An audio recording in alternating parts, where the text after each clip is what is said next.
syirik yang sebetulnya paling berbahaya. Karena kesyirikan ini tidak disadari oleh si musyrik. Ya, nah contohnya apa? Kok sampai berbuat kesyirikan si musyrik ini, tapi dia sendiri tidak menyadarinya.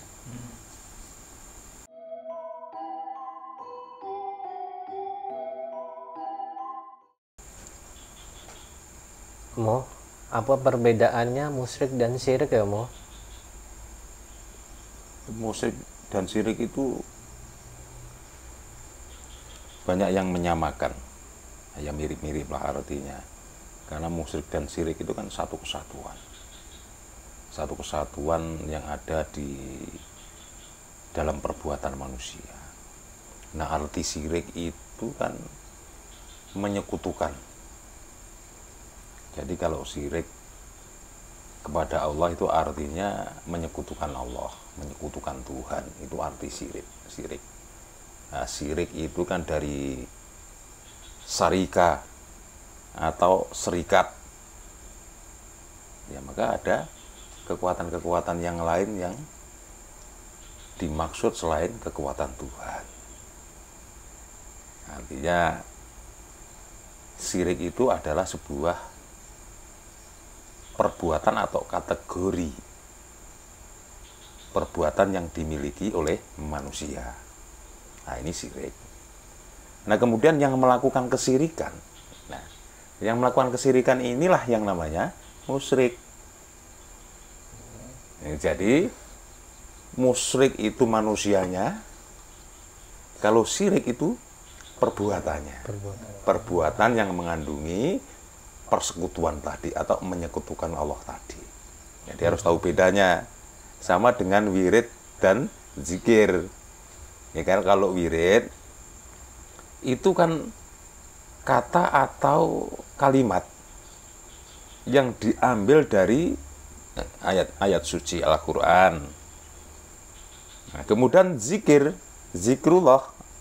Nah, ini wirid ini diucapkan berulang-ulang dengan tujuan setidaknya mengingat Tuhan atau mengingat Allah kalau zikrullah. Nah, sama dengan antara musyrik dan syirik. Syirik itu sebuah perbuatannya yang menyekutukan Tuhan itu tadi. Nah, musyrik ini orangnya. Nah, sudah paham. Jadi ada sedikit perbedaan. Makanya karena sedikit sekali perbedaannya, berbincang masalah perbuatan dan yang berbuat, maka di masyarakat kita sering-sering itu disamakan. Ya syirik, ya musyrik, ya syirik, ya musyrik, itu sering terlontar dari ucapan-ucapan mereka. Nah, yang terpenting di sini ini soal kesyirikan ini banyak sekali kesyirikan yang tidak disadari oleh manusianya. Dan sebetulnya juga syirik itu bisa dibagi menjadi dua, syirik besar dan syirik kecil. Nah, kalau yang syirik besar, manusianya itu tahu kekuasaan yang sebenarnya itu semuanya milik Allah, dan yang punya kekuasaan adalah Allah juga. Namun kadangkala manusianya ini malah menyembah selain Allah. Ini di sini ini yang menjadikan perbuatan manusianya itu akan dilaknat ini di sini ini. Karena sudah masuk ke ranahnya syirik besar. Ya, misalnya kayak apa? Nah, misalnya menyembah selain Allah itu berupa kekuatan-kekuatan yang lain daripada kekuatan Allah. Orang-orang nyari pesugihan, ya kan? Banyak yang menyembah kuburan, batu, kayu, berharap mendapatkan keberkahan dari situ. Ini berarti kan sudah nggak mengharapkan keberkahan dari Allah Ta'ala langsung kan?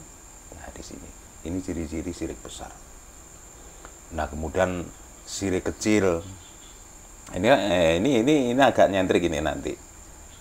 Karena kalau sudah berbincang syirik kecil, ini juga dibagi menjadi dua lagi. Ya, cabang lagi. Iya, karena apa? Syirik yang disadari oleh manusianya dan syirik yang tidak disadari oleh manusianya. Ini harus mengerti.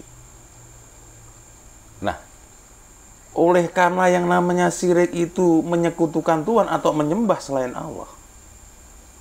Artinya apa? Musyriknya ini, manusianya ini. Manusianya ini kan sebetulnya juga tahu sebetulnya. Misal manusia ini berbuat kesyirikan. Ini kan manusianya tahu bahwa ada kekuatan Tuhan, kekuatan Allah Azza wa Jalla ini yang sebenarnya yang seharusnya manusianya bersandar ke situ. Meskipun tahu tapi tetap menyembah yang lain. Nah, ini maknanya apa? Menyembah yang lain itu kan berarti kan ada ketakutan di situ. Soalnya kalau sudah terlanjur menyembah kemudian apapun yang diinginkan itu terpenuhi oleh yang disembah itu, maka ada ketakutan yang lain juga selain takut kepada Allah. Tapi lebih takut kepada yang disembah yang selain Allah itu tadi. Contohnya kayak orang-orang yang nyari pesugihan atau memuja sesuatu lah selain Allah. Itu kadang-kala dia ingat bahwa sebetulnya itu dia merasa bersalah juga takut juga dengan Allah. Namun di sisi lain dia lebih takut kepada yang selain Allah ini tadi, yang disembah ini tadi. Nah, bisa digarisbawahi, bermakna ketika ada ketakutan-ketakutan yang lain selain takut kepada Allah, maka ini syirik yang nyata. Dan syirik yang nyata ini tadi kan sudah saya bilang bahwa ada yang disadari dan tidak ada yang disadari. Nah, yang disadari adalah ya tahu sebetulnya tapi diabaikan atau lebih takut kepada kekuatan yang lain selain Allah, yang contohnya kayak menyembah atau memuja sesuatu selain Allah itu tadi. Nah, yang jadi masalah itu kan jelas-jelas syirik, ya. Nggak bisa paham kan antara syirik dan musyrik, ya kan? Tipis ya. Bedanya kan tipis. Nah, makanya saya ulangi lagi, syirik itu perbuatannya. Manakala yang melakukan perbuatan syirik, nah ini maka namanya musyrik. Nah, kalau misalnya yang pakai sesajen itu apa dibilang syirik ya, Mo? Itu sebetulnya ada kaitannya dengan hal-hal yang lain. Karena semua itu bergantung kepada niat manusianya masing-masing. Itu masih pembahasannya masih banyak lagi tentang sesaji, itu masih banyak lagi. Ada kaitannya dengan roh suci dan segala macamnya. Dan sudah pernah saya singgung tentang masalah sesaji.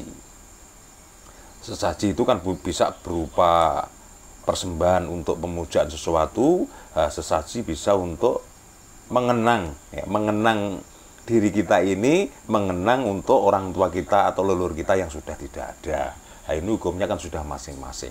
Tapi yang jelas adalah niatan di situ itu harus jelas terlebih dahulu. Niatan di situ harus jelas terlebih dahulu untuk apa sebetulnya membuat dan mengadakan sesajian itu tadi. Kembali ke syirik yang sebetulnya paling berbahaya. Karena kesyirikan ini tidak disadari oleh si musyrik. Ya, nah, contohnya apa? Kok sampai berbuat kesyirikan si musyrik ini, tapi dia sendiri tidak menyadarinya.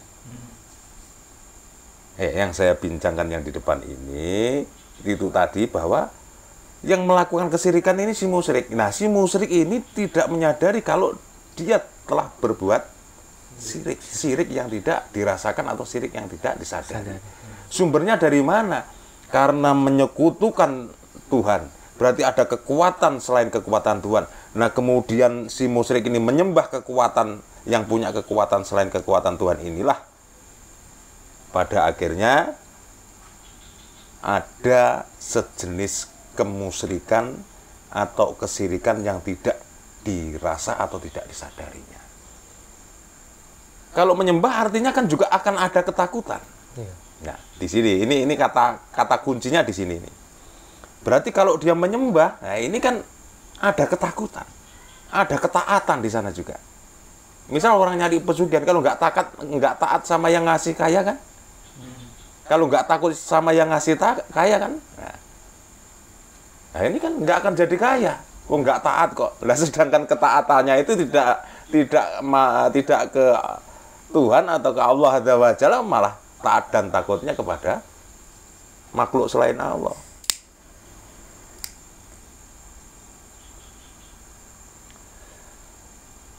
Berarti ketika si musyrik ini masuk golongan musyrik yang tidak merasakan, telah melakukan kemusyrikan atau kesyirikan tapi tidak dirasa, adalah adanya ketakutan-ketakutan yang lain selain takut kepada Allah. Nah ini yang berbahaya. Nah contohnya ya, takut tidak dihormati orang. Makanya pakai kostum yang kayak berhiaya. Kalau saya nggak pakai kostum seperti ini misalkan ya, nah nanti orang nggak menghormati saya kayak apa. Nah, iya berarti kan orang ini kan gila hormat, ada ketakutan yang lain ini. Ini kan kadang-kala orangnya kan nggak merasa kalau itu sudah masuk ranahnya syirik. Kemudian takut kalau tidak punya uang, ya kan? Takut tidak punya uang ini juga masuk ke dalam ranahnya syirik. Karena apa? Karena berarti sudah tidak percaya pada kebijaksanaan Allah Azza wa Jalla. Sudah tidak percaya dengan keadilan Allah. Begitulah sebetulnya itu. Ini lembut, tapi tidak banyak disadari oleh orang-orang. Nggak sadar telah berbuat kesyirikan ini, tapi nggak ngerti kalau sudah berbuat syirik.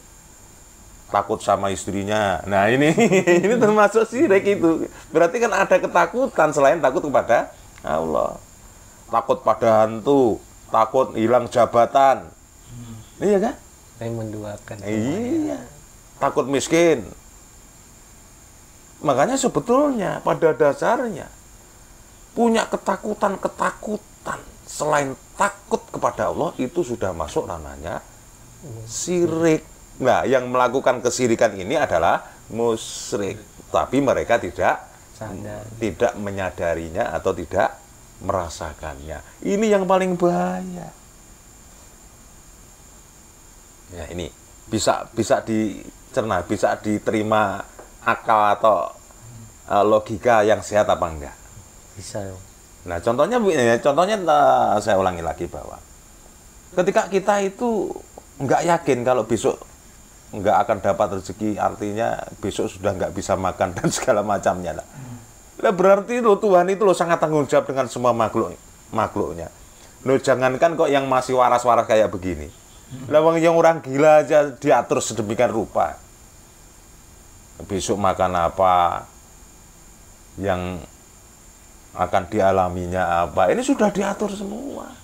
Nah kalau kita ini orang waras, orang sehat, akalnya itu juga berfungsi maksimal, tidak ada gangguan jiwa, kok terus sampai meragukan kekuasaan Tuhan ini kan, ya jadinya ya lucu.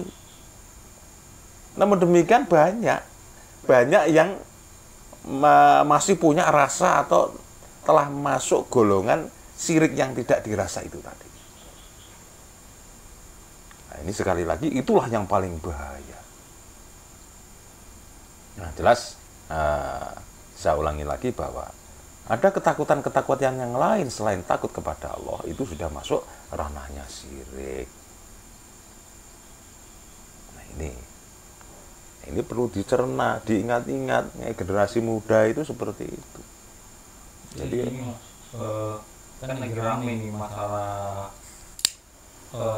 hal-hal yang itu kayak memelihara boneka itu mengistimewakan seperti manusia semua. Itu kayak apa itu? Oh, boneka arwah itu toh? Iya. Nah, Lagi rame itu kan. boneka arwah itu masuk ke ranahnya syirik apa tidak? Ayo, ya kan? Kalau syirik itu menyetukan Tuhan, ya kan? Artinya apa? Artinya ada Tuhan-Tuhan yang lain selain Tuhan Allah. Nah, ini yang mereka sembah dan yang mereka takuti. Nah, kemudian apakah punya boneka arwah itu masuk syirik? Nanti dulu. Iya kan, nanti dulu kan. Nah, ayo kita pikir bareng-bareng dulu. Sekarang manusianya yang punya boneka arwah ini menyembah tidak sama bonekanya? Kalau misalnya boneka yang ada arwahnya itu, konon yang ada arwahnya itu disembah, maka ini sudah masuk ke ranahnya syirik. Iya kan? Nah ini. Nah kemudian kalau nggak percaya kalau arwah itu ada, ya ini juga akan salah kita itu. Bukankah salah satu percaya dengan gaib ini ada di dalam tuntunan agama? Ada. Iya kan? Ya, makanya di sini kita harus bijak di dalam mengambil kesimpulan. Nah, artinya jika boneka yang ada arwahnya ini tidak disembah dan yang punya ini juga tidak takut. Nah, terus pasal syiriknya itu masuk ke dalam hal yang mana? Wong dia beli ya pakai duit-duitnya sendiri. Enggak dari mencuri kan. Nah, itu kan sudah ranahnya pribadi. Kalau menurut saya pribadi itu bergantung kepada niat dan tata cara yang dihadirkan manusianya ini masuk ke ranahnya syirik apa tidak. Makanya kita nggak boleh langsung menjudge, nggak boleh langsung memvonis bahwa orang ini sudah melakukan atau sudah masuk ke dalam ranahnya kesyirikan. Nanti dulu. Wong arwah itu kita juga harus percaya adanya arwah kok. Karena termasuk hal yang gaib. Nah kalau kita nggak percaya adanya arwah juga kena masalah juga. Ya kan? Ya itu kan salah satu rukun keimanan kita yang harus kita punya. Makanya yang jelas adalah yang terpenting di sana adalah niatnya apa. Kalau hanya semacam untuk pemicu agar kita lebih semangat melakukan sesuatu yang positif, ya terserah saja. Ini bukan berarti saya menyuruh loh, enggak. Orang ini kan punya tata cara sendiri untuk mensupport dirinya untuk bisa lebih semangat melakukan sesuatu. Nah, sesuatu itu kan bisa ke arah negatif, bisa ke arah positif. Kalau ke arahnya ke positif ya sah-sah saja sebetulnya. Nah, terus syiriknya di mana? Malah yang jelas syirik itu ya, yang jelas syirik adanya rasa takut selain kepada Allah. Ini saja sebetulnya. Misalnya takut dimarahin atasannya, misalkan. Atasannya sesama manusia kok. Kalau memang nggak berbuat kesalahan, kenapa harus takut? Nah, di situ kan ada yang namanya hubungan anak buah dan kepala kerja. Iya, atasannya. Kalau sudah benar kerjanya ya, kan nggak ada masalah. Kalaupun salah kan bukan berarti harus takut kepada atasannya. Kan nggak harus begitu. Ya diperbaikilah kesalahannya atau kekurangannya itu tadi. Nah, ini saya ulangi bahwa takut nggak makan, takut dengan kemiskinannya, takut dengan tidak atau hilang kehormatannya, dan takut-takut yang lain itu tadi. Jadi itu termasuk syirik yang tidak dirasa oleh manusia. Kita katakan takut itu sudah syirik ya, Iya.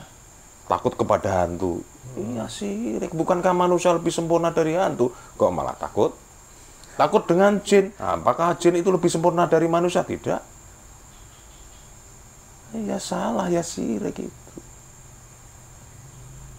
Takut mati kelaparan, ya syirik.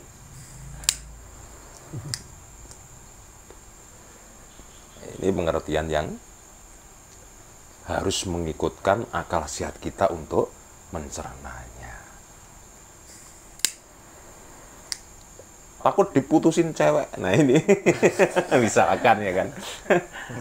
Iya, musyrik sudah itu. Karena kan kalau takut betulan wah ini diputusin cewek gimana besok nggak bisa dapat cewek lagi. Allah itu maha bijaksana.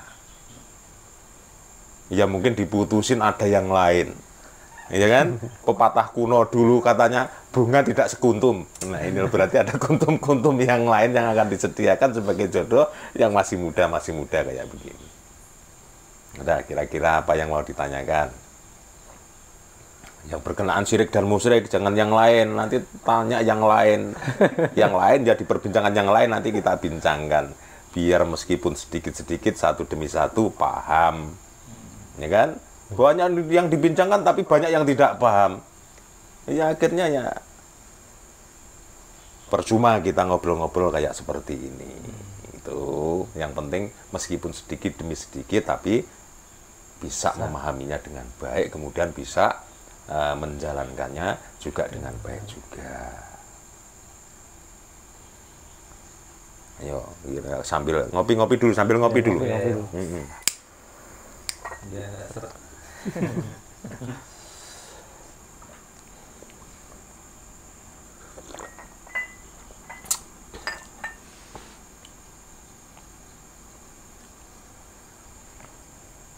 Udah, sudah nggak ada yang ditanyakan tentang soal syirik dan musyrik tadi. berarti syirik dan musyrik itu berdampingan memang.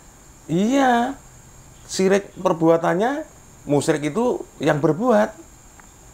Jadi kan satu paket itu sebetulnya. Itu satu paket. Sudah tidak ada yang ditanyakan soal syirik dan musyrik. Ya, kalau ya mudah-mudahan obrolan kita ini tadi bermanfaat. Setidaknya untuk kalian berdua ini bisa mencernanya lah dan memikirkan pelan-pelan, karena meskipun ini hanya ucapan sederhana ini tadi gampang dimengerti juga, namun tetap sulit untuk dilaksanakan dalam kehidupan kita sehari-hari. Pada kenyataannya manusia itu banyak kemusyrikannya tanpa disadari oleh manusianya. Wong sedang nggak punya duit aja sudah takut nggak bisa makan dan segala macamnya toh. Makanya gampang dimengerti juga tapi sangat sulit untuk diterapkan di dalam pikiran dan rasa kita ini. Sangat sulit diterapkan oleh diri kita ini di dalam kehidupan sehari-hari. Ya, mudah-mudahan obrolan kita ini bermanfaat dan berkah juga. Ya, mudah-mudahan juga ada berkah dapat sedikit ilmu pengetahuan. Nah ini tujuan saya, nggak ada tujuan yang tidak baik. Insya Allah tujuan saya mengajak berpikir bareng agar menemukan sesuatu yang ada kaitannya dengan syirik dan musyrik ini menjadi lebih baik. Seperti kita ini harus selalu memikirkan sesuatu di atas langit, ada langit ini loh maksudnya. Yang mungkin pengertian syirik dan musyriknya sebelum perbincangan ini belum menyentuh tentang kegiatan-kegiatan atau perbuatan-perbuatan manusianya, dan sering-sering masuk atau sering-sering kita melakukan kesyirikan yang tidak kita rasa, maka akan tahu golongan-golongan dan kemudian kita bisa menghindarinya hal-hal yang berbau kesyirikan itu tadi. Ya, mudah-mudahan bermanfaat. Nggak ada niat yang tidak baik, insya Allah niatnya baik semua. Cukup sampai di sini dulu. Lain waktu kita sambung lagi. Iya.